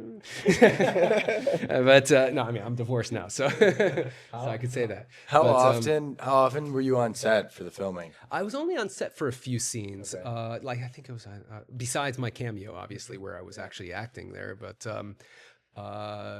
other than that scene, I think it was 3 scenes. So I was on set. The 3 scenes they invited me to, it was all in Miami because they were here.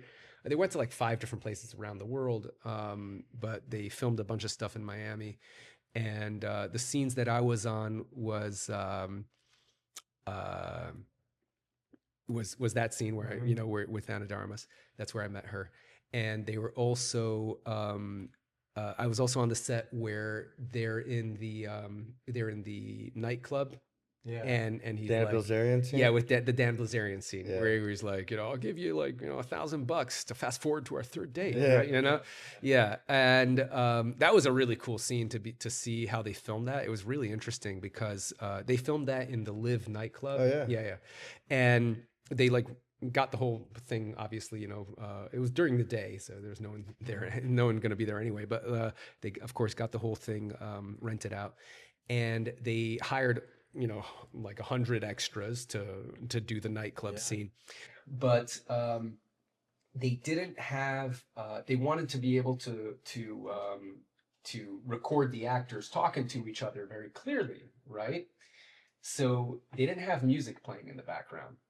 And they told everyone, dance like you're partying it up, but don't make any sound. That's funny. So everyone's dancing as if there's like throbbing, and the lights are going, and like it's completely silent. That's hilarious. There's like people shuffling, you know, but it's completely silent. Everyone's dancing to non-existent music, and Jonah and Miles are like yelling at each other over the music, and you hear them like in like this quiet room. They're like, "What did he say?" You know, like, and it was the weirdest fucking. That's crazy. The weirdest thing. Yeah, very. Very, very weird. It was cool. Yeah. But it was really interesting to see how they did that. And let's see, the other scene I was at was with when after that scene they go to like, and you know, Jonah gets punched and they go to this like Cuban restaurant to like, and then they talk. We just won the Beretta deal, right? So I was at that. It was like a little restaurant in Little Havana that they were filming that out. Nice. And that was, I think, where I actually you know, hung out with Jonah a little bit. And I remember asking Jonah if like I could get a picture with him, and he was like, "Oh, David, you know, if I would get a picture with anyone, it would be you. But like, you know, I don't like doing pictures while like I'm in costume and whatever." And I'm like, okay, that's kind of weird. I mean, why not? You know, like, I mean, like, I'm thinking, I'm like, you're gonna be on the fucking screen, you know, and like, what's the problem? And he's like, and I'm like, oh, I mean, I don't want to push it, you know, like, he says no. So afterwards, like, his assistant told me, yeah, he doesn't like taking pictures with anyone because he's a little bit sensitive about his weight right now. you know?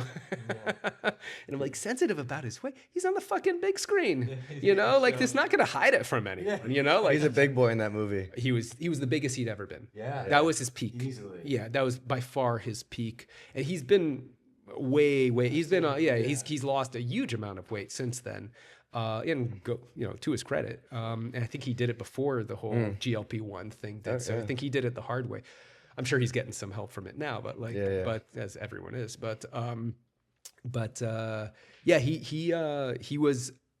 he was by far the heaviest he'd been in his entire career in that movie. I remember when I met Todd Phillips for the first time before they started filming.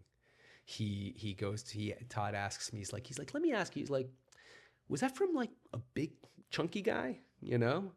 And I told him, I'm like, I mean, at a certain point in his life, he was like right before he knew he was going to go to prison. And so he was really living it up, going to restaurants and stuff. And he gained a lot of weight and he became kind of chunky, pretty chunky, not as big as Jonah, but still pretty significantly chunky. And I told him, but like during the time when this whole story was happening, where we were doing this contract, he was actually pretty skinny because he was just railing coke all day. And so Todd is like, oh, okay. He's like, because Jonah's kind of big right now. Yeah, he's like, he's pretty big. You know? That's so fun. Yeah, and he's like, don't worry about it. We'll make it work. We'll make it work. Awesome. Yeah. What a great movie. I mean, Yeah. that movie's been one of the best of our lives, honestly. I remember watching it in high school, and I didn't know it was a true story. Well, no, I obviously knew it was a true story because when it opened up, it talked about how it was based on a true story. But I didn't realize like how they fictionalized some of it. Oh, A lot of it.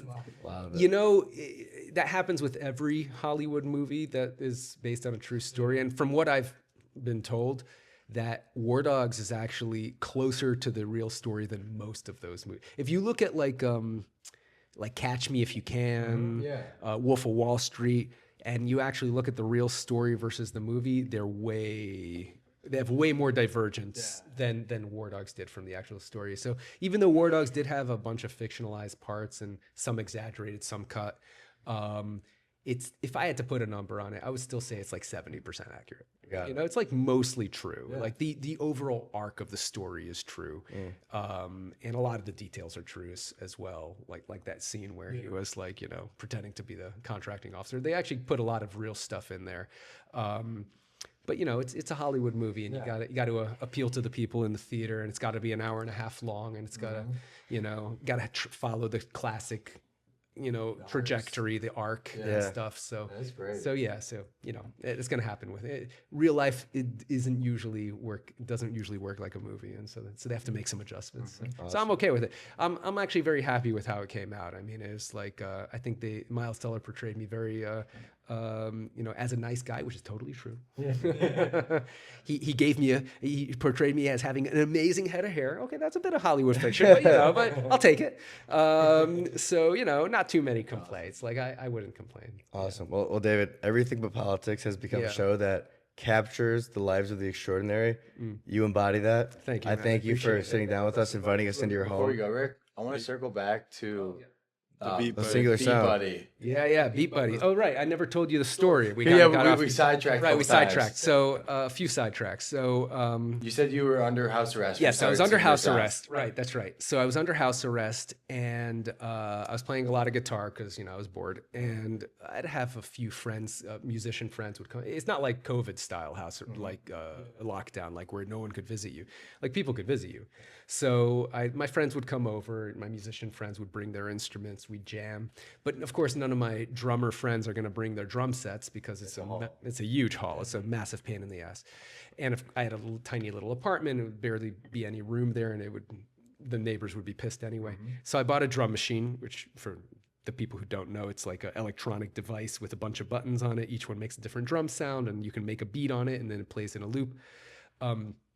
And so I'd use that as the drums and while we would jam. But of course, anytime I would want to change the drums, like, you know, throw in a fill or a drum fill or, you know, change it from like verse to chorus, I'd have to stop playing my guitar and press a button on the machine, which interrupted the flow of the music. And you know, I tried to press the button with my toe, but I kept on hitting the wrong one. And so I thought I need like a drum machine that is not configured for making beats, which is what drum machines traditionally are made for, but for performance. So I needed a drum machine in a guitar pedal. And I was sure someone already made it. So I went online to look for it. Couldn't find anything like it. So, and I asked my musician friends, I'm like, you ever see anything like this? You know, a drum machine and a guitar pedal? They're like, no, but if you find it, let me know. I want one too. That sounds super cool. And so I realized, well, if nobody's making it, everybody wants one, so I should make it. And so it took me about 3 years. It was a very difficult thing to accomplish. I'd never developed a electronic product in my life.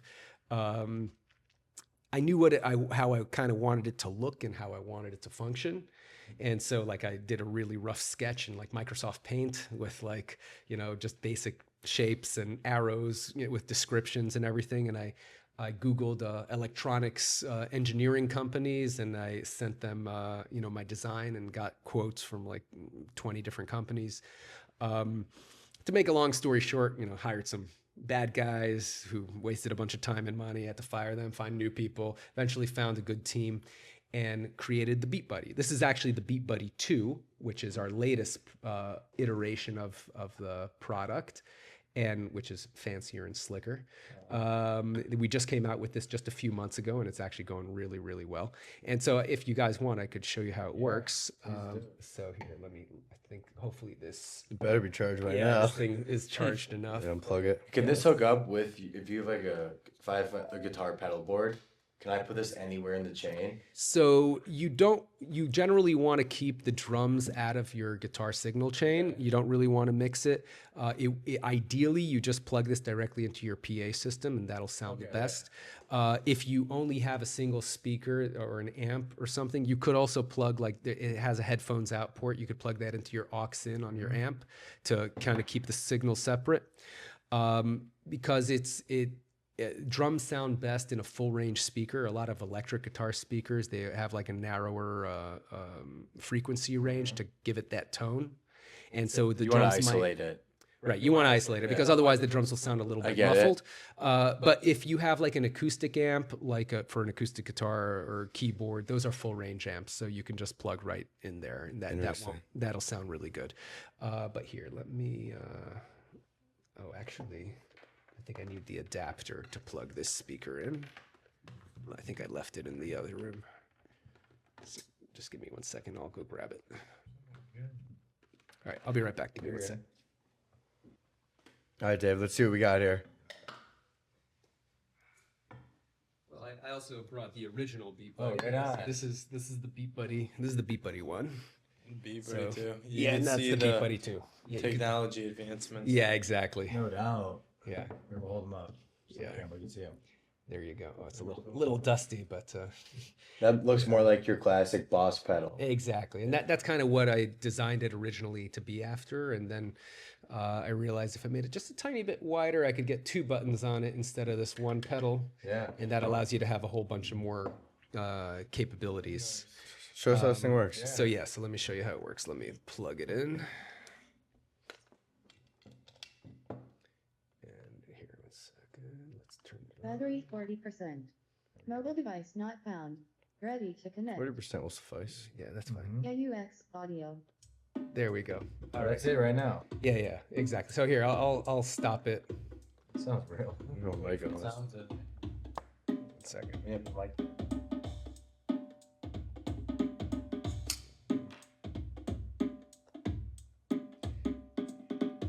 Hold on 1 second. Let me just check that this is set correct.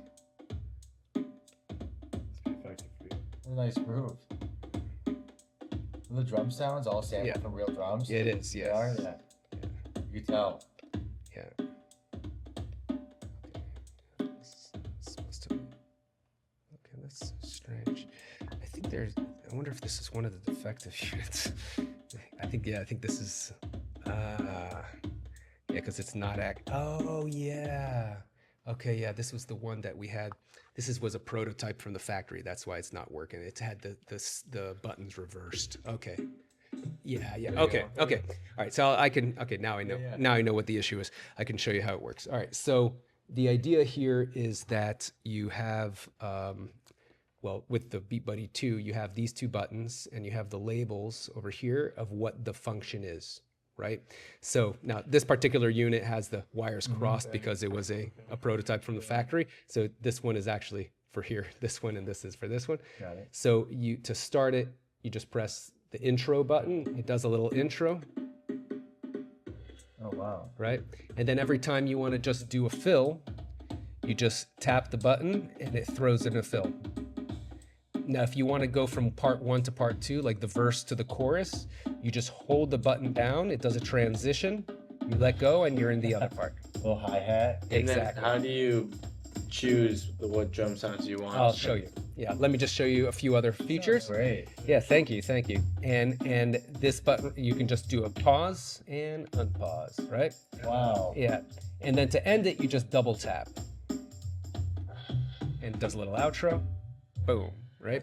There's a lot Awesome, more, dude. There's a lot more functionality to it, but so you can pick the beats. It has over 220 beats just built right in like 22 different genres.